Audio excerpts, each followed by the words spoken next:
मंत्री नरेंद्र मोदी गुजरात के दाहोद में 24,000 करोड़ रुपए लागत की विभिन्न विकास परियोजनाओं का शिलान्यास और शुभारंभ करेंगे। 2 दिन के गुजरात दौरे में श्री मोदी दाहोद लोकोमोटिव विनिर्माण संयंत्र का लोकार्पण किया। 21,000 करोड़ रुपए से अधिक की लागत से विनिर्मित इस कार्यशाला से आधुनिक उपकरणों के जरिए रेलवे की माल ढुलाई क्षमता बढ़ेगी।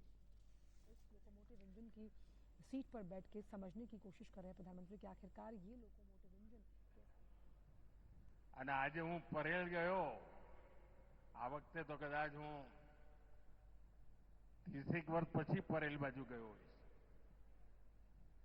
આખું પરેલ બદલાઈ ગયું છે।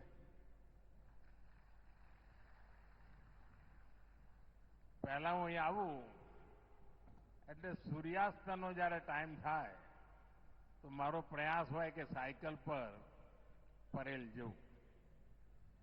અને વરસાદ થયો હોય અને લીલોતરી થઈ હોય, નાની નાની ટેકરીઓ, ત્યાંથી એક રસ્તો જતો હોય, એવી સાંજ મને આનંદદાયક લાગતી। અને પછી પરેલમાં રેલવેમાં બધા જે ભાઈઓ કામ કરતા। उप मुख्यमंत्रियों